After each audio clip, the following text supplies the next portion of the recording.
Welcome to something a bit special on Morning Report this morning, our finance debate with the leaders of their finance portfolio for both the major parties. Not quite the leaders yet, unless something's changed. A lot of leadership things have changed this election, guys. Definitely not. Now, we are going to talk this morning about the issue which has divided you two guys pretty seriously, which is over the fiscal. So we will get to the fiscal scrap later, but we're not going to start with a fight this morning. We might have one later, but we'll wait for that. Okay, so we're going to talk about a number of things this morning, about how we generate wealth, about how the integrity of the tax system is maintained, about wages and work, and some of the values and principles and even ideologies that underpin the policies you're putting forward. I want to start with a couple of general questions on the economy, though, and I will start with you, Grant Robertson.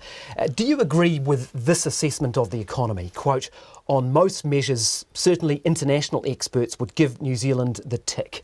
Yeah, look, we're a well-performing economy relative to the rest of the world. But when we go down a level from that top level of indicators, what you see is an economy that's actually drifting. We've had GDP per capita go backwards over the last 6 months. We've had productivity completely flat and actually falling a little over the last 4 years. And as a result, New Zealanders are not seeing in their wages the benefit of those high-level indicators that do look good relative to the rest of the world. It's a nuanced argument, though, isn't it, to sell that the economy's doing pretty well, but we should change it? No, not really, because I think people in their everyday lives feel it. You know, they hear these statistics about growth rates being 3.5%, but then in their everyday lives, they don't see that. You know, 2/3 of New Zealanders got a pay rise less than the rate of inflation in this year. So they're not feeling the benefits of that. We're seeing too many people miss out. Inequality is growing. So I think New Zealanders actually understand that, yes, compared to some other countries in the world, we're relatively well off, but the benefits of that are not being fairly shared. Okay, and we will touch on some of those issues and pick up on some of those. I'll address a couple of those things if I can, because actually I think Grant's right that the New Zealand economy is going well. I think where it all unravels was his use of statistics, actually, because they're your statistics. No, the statistics show that actually New Zealand is doing well. We're adding a lot of jobs. And although wages are not growing rapidly because we're in very low inflationary times, they are growing a bit faster than inflation, and they have been for a while. Well, they're growing at 1.2% in the private sector. Well, that's pretty well, that's miserable, right, and isn't it? inflation last year was zero. So and look, nobody's arguing that we're in high inflationary times. In 2008, wages were going up 5%, inflation was 5%, so everybody was standing still, even though their wages were going up. And what we're seeing now is very strong strong employment growth. We're seeing an economy that's performing well, and there's reasons for that. And you asked at the start about how do you generate wealth in an economy, and the way you generate wealth is by backing your businesses. New Zealand's a nation of small businesses. We're not a nation of sort of multinational businesses. We have a few here, but actually mostly it's small businesses. And the way you actually generate wealth, the reason the economy is going well is we're working with those businesses to help them succeed on the world stage. That's what's very important. Well, let's have a look at how we do generate wealth and how we earn the money for New Zealand. What's the big trade agreement that you've cracked in nearly a decade? Well, firstly, Korea, obviously. Secondly, making sure that China is working. Thirdly, you can't claim China. I can claim China. You can't, Stephen. You've had one agreement in 9 years that you've got from woe to go. One agreement in 9 years from woe to go. And that is that's fair, isn't it? And you said it yourself. You've got Korea, but as Grant Robertson says, you know, despite being the big free trading party, you haven't nailed anything like the number of trade agreements. So firstly, you have to make China work. China was signed literally just before we came into office, and we then went full on working with the Chinese, being open to the investment and the encouragement of Chinese people for the education. Fair enough. Is that your best story on trade then? That's a very big story on trade, because we've no, it's not the agreement. It's actually what you do. I'll give you another one. Is the government procurement agreement worldwide with the WTO, which Labor opposed, which all our tech companies are massively in favour with, because actually it gives them access to markets like the US. The Labor Party said we shouldn't do that because it means it's harder for our companies to compete in government procurement. Well, let's go to one that the Labor Party genuinely says don't do, and that is the TPP, Grant Robertson. Helen Clark said it was a no-brainer. We've still got the TPP 11 as a prospect, and you're saying no. Wow, you don't want a trade agreement with Japan? That's right. Look, we want a quality agreement for our exporters around the world with every country that we can get. What we're not prepared to do is trade off New Zealanders' right to pass a law that actually other parties to TPP have have passed. So Australia's done this, which is the right to say that somebody who has no intention to live here and no right to live here can't buy an existing residential property. property. With a land tax. Well, Couldn't you? Or a stamp duty. No, we couldn't achieve exactly what we want to there. We could not achieve the right. You could make it so expensive for a foreigner to buy that was. But flip the argument around, Guyon. Other countries in the same agreement have got what we're asking for. All we're saying is now we've got the opportunity to renegotiate it. Actually, a number of parties want to renegotiate things that the US drove that are no longer part of the agreement. So we are committed to trade, and I think the point you were making before is the right one.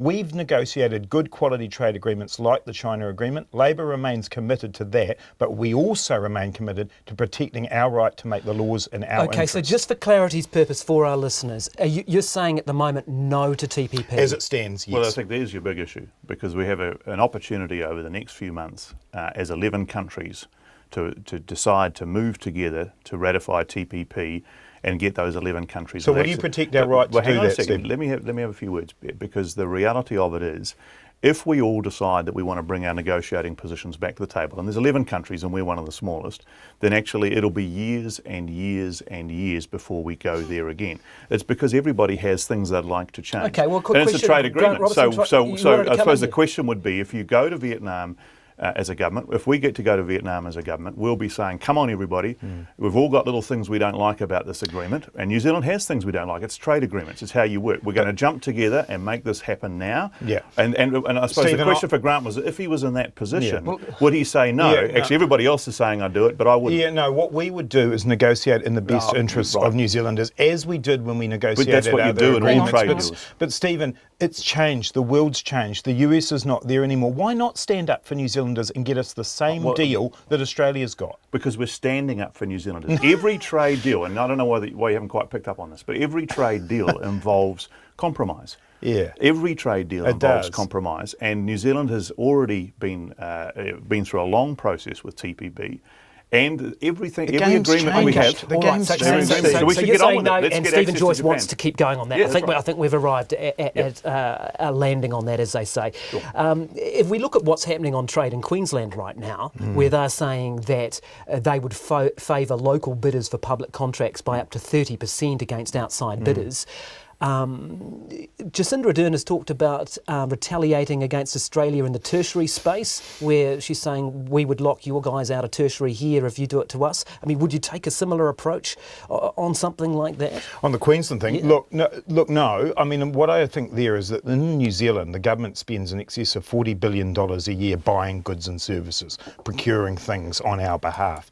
We need to give New Zealand firms a fair go at that. That doesn't mean taking the Queensland approach. It means doing what other countries that we trade with do, which is say, in the criteria for awarding those contracts, how many jobs will be created in New Zealand? How will we actually make sure that New Zealand firms get a fair slice of that? That doesn't happen at the moment. You go down to my old hometown in Dunedin and see what happened with the hillside workshops. You see what happens when a government lets things drift, takes its hands off the wheel. Hang on a second. That's a very big call you're saying there, because actually all of New Zealand's high-tech firms, of which there are many, get access into the US market because of a thing called the Global Procurement Agreement. And the US has the kind of procurement rules I'm talking about, Stephen. No, they don't. Yes, they do. Not for New Zealand companies now.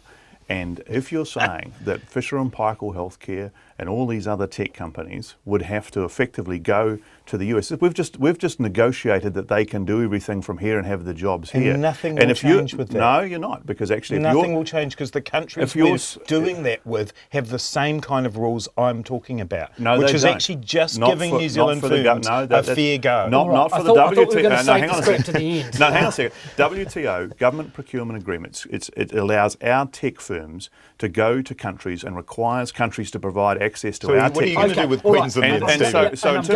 And I'm going to call time on that, because it's probably pretty technical for a lot of people. I want to move to the tech. It's technical for people, but it's not technical for the companies. These companies actually survive on this access. Okay, I want to move to the tax system, which affects just about every New Zealander, right? Yep. Stephen Joyce, you've got tax cuts coming in for April 1. You seem to have committed to another tax package 2020 before subject. 2020. I think the maths over. But we can't cut our way in taxes to prosperity, can we? I mean, surely at some point you're going to have to come up with another strand to your theory than cutting taxes. Well, excuse me, we have. And that's how the New Zealand economy is one of the faster growing economies in the OECD. So you can't just sort of say, oh, that hasn't happened. And the reason we get to do the family incomes package is precisely because of the strength of the economy, because we've all invested in the skills and the infrastructure, in the confidence in investors, all those things. Yeah, but how low can taxes go? Well, actually, let's talk to somebody on a middle income who's at $50,000 a year, $52,000 a year, and they're currently facing a marginal tax rate of 30 cents in the dollar. I'm absolutely confident that they think taxes can be a bit lower for them. Thank you very much. All right, Grant Robertson. Well, no, because what Stephen's package means is that we will not fund health and education properly in New Zealand. Well, that is. No. Because, well, here's the challenge for you, Stephen. Will you raise health and education spending by the rate of inflation and for population growth over the next 4 years? We have been doing that. No, answer the question. We have been doing that, and we will you do it? Are you going to do it? Hang on a second. So this is a false choice. No. It is a false choice, because if you have a strong and growing economy, we can invest in the public services, invest in the infrastructure, and help family incomes. And that's exactly what we've just done in Budget 2017. The biggest investment in public services in years, $4 billion into the health sector, for example. And yet still we have district health boards who are in huge deficit. No. We still have parents paying more for the cost of their education. We have early childhood education being cut. Hang on a second. Grant Robertson, I want Stephen Joyce to respond to that. You've made a strong point. How can he be concerned about parents paying for education when he's not going to give them the $1,100 a year that they could actually choose to do a whole lot of things with? How can you be concerned about that? Because actually, on the 1st of April, middle income families, if you've got two people working on the median wage, they will be each $1,100 a year better off, and they will get to decide, because we trust them to decide, how they allocate their money. And actually, why not? Because actually it's their money, and the government should be taking the least that it can take to provide all those services that Grant points out, which we are. So we've got a package that gives $400 million to the top 10% of earners. Do you dispute that? Yes, I do. I dispute that. How do you dispute those numbers. And actually, and what's more, Grant is proposing to take away across 4 years. Hang on, go on. Let me finish the point I was making. Across 4 years, a total of $2.4 billion. That's what he's talking about. We're taking that money and we're saying, listening to New Zealanders and saying, we want a health system that's actually there for us. We cover mental health needs. Agree. We do that. But you're not funding it, Stephen. Okay. You've underfunded it. You've both made your points on where you think that should be. I want to put some specific questions to you, Grant Robertson, because you are talking about a possible number of changes to the tax system. Now, Phil Twyford, August 10, it's a tough ask to sell a CGT, a capital gains tax, from opposition, and then, quote, CGT will be on the table, a land value tax will be on the table, asset and wealth taxes. Now I see, and it's taken you a couple of days, to be fair, to get the land tax on a family home ruled out, but you seem to have ruled that out. Is that right? It won't affect that family home. What is a... So let's go... Hang on. What is an asset tax and what is a wealth tax? Okay, so let's get the order of events right here.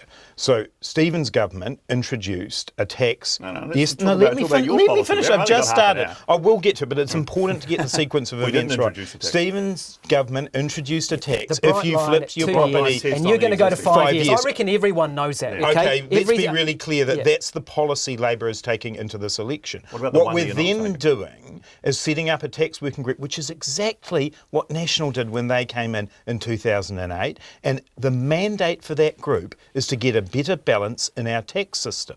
We want those experts to say to us, how do we do that? At the moment, you and I pay tax on every dollar we earn when we go to work. Someone flipping their third rental property and making a $30,000 profit outside of those 5 years doesn't pay tax. Okay, what about someone? What about someone who buys a business and then sells it as for a profit? Okay. Would that be taxed under your policy? This is the point, Guyon. We're setting up a working group to give us advice on getting better balance in the tax system. No, it isn't, Stephen. It's just in the same way that when you we were upfront with people. We're telling people what we're doing. What did you do in 2008, Stephen? You set a working group up. ruled out a GST increase and then did a GST increase. And we're reduced doing the income right taxes thing accordingly. here Okay. by saying to New Zealanders there'll be a better balance. Well, I just think they need to come clean We with New are. Zealanders, because actually you've got Stop all these making people. up more lies, No, Stephen. no, You've been hang- lying all week, hang and on. now you're going to do Ooh. it again. I thought we'd agreed that the fight would come at the end. Yeah, that's right. Nearly there. So let's go there, because actually you aren't being upfront with New Zealanders, We and they're are. rightly Hang on, suspicious. hang on. So where is the details on your land tax? Where is the We're details not on your capital proposing a gains land tax. Where's your We're not details proposing on a capital Hang on, gains So tax. if you're a farmer right now, we're not you're looking proposing down the those barrel things. of a land tax, a capital gains No, tax. they're not. And it would You're just say making no things then. up. Just wait. Say no then. Just say you won't have one. With respect, Mr. Robertson, you are proposing a land tax of some sort, Yes. because No, we're not. Phil Twyford, What he's saying is Phil Twyford he's wrong? saying that the working group are going to consider those Oh, right. things. Right. So we're not Because actually electing a what government would if be we the elect the Labour point- Party, what we're would electing be- a working group. What would be the point of setting up an expert group if we weren't prepared to listen to them? The mandate we've given them is leave the family home alone, find a better balance so that hardworking New Zealanders who are paying tax on every dollar they earn can see in the system that people who are making money from property speculation actually pay the right tax. So hang on. We've got the bright line test. Let's see if that's enough. That's what we're saying to the working group. Is that enough? And they will come back and advise us. We're being upfront about that. Stephen's government introduced 17 No new rubbish. taxes, No rubbish. which they didn't tell New Zealanders That's right. about. Can I just ask a question about that? No, Because no, you if you're can't. saying that's your priority, then it would be very easy to rule out a capital gains tax on small businesses. It would be very easy to rule out a land tax on commercial property. It would be very easy to rule all those things out for the farms as well, because you're saying that speculation in So property we've is your got- concern. So why don't you rule out all these Stephen, other things we've rather got than a worrying all massive these housing people? crisis in New Zealand, But and that you is can the put your small head in the businesses. sand No, and it's not ignore about that. all of the problems that have happened, or you can choose to do something about them. We've said what our Well, you're not policy saying is. what you do. We've said what the mandate for the working group is, and we will get those So, experts to so how do advise us small and businesses make fit our into that? decision. How do Okay, all no, our no. thousands of small businesses fit into that policy? Stephen Joyce. That's a fair If you look question. at, well, I've got a better one. Okay, sure.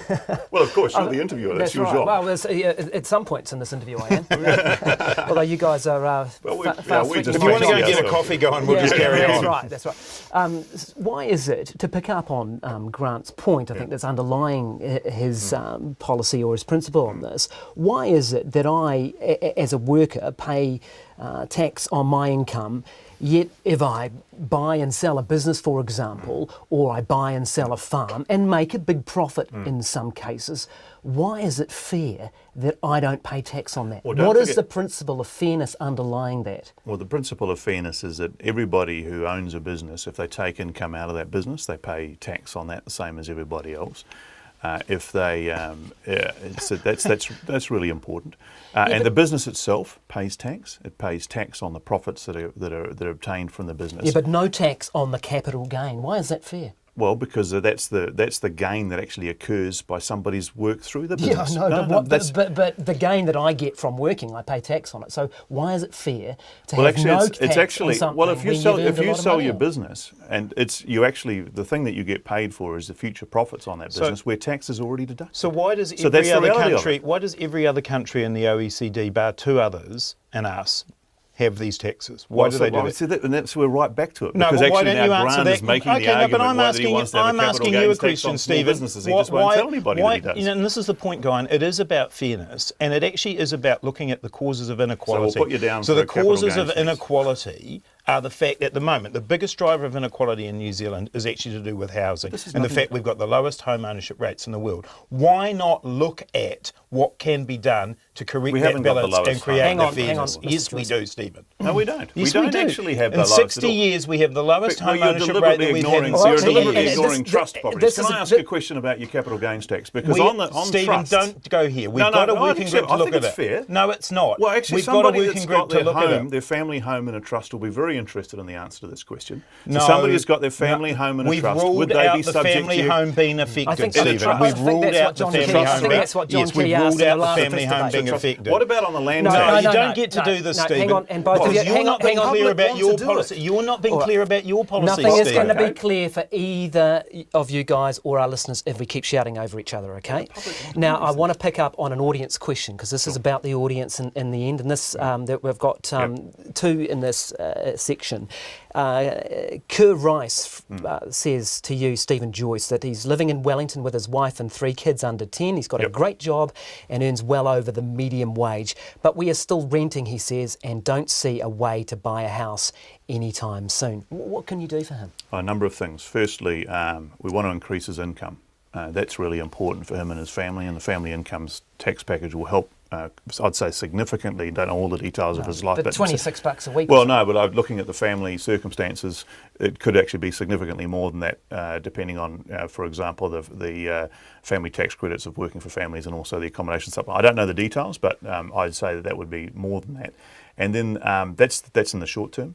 The second part of it is actually things like KiwiSaver Home Start, where you get to, people take their KiwiSaver out, the government adds a subsidy to that to help them get a deposit together, which is the hardest thing for new home buyers at the moment, is getting the deposit together. And then the third thing I think is really important is to keep interest rates down, because for everybody that owns a house, their mortgage is a big determinant on how much income that they actually have else at other times. And actually, you want to make sure you keep debt down. You don't actually increase debt, and that's something this government's very focused on. You've made your point now. This question is about capital gains tax, which come in, and we've had a bit on that, and I will allow you a bit more time to say what you're going to do on housing, okay? Sure. And then we're going to move into the fiscals to finish. So this question came in from Martin, and he asks, if I gift a house to my child, do you believe the transaction should attract a capital gains tax? So if we could get an answer to that, and then I'll make you, because I gave Stephen Joyce some time there, about what you would do with the housing market. And the problem here is we're not campaigning on a capital gains tax. What we're saying is we want a system to be designed that is fair and that makes sure that people who earn income are treated fairly alongside people who flip assets. We're protecting... Hang on, Mr. Joyce. We're protecting the family home. So in that case, if it is the family home, we will be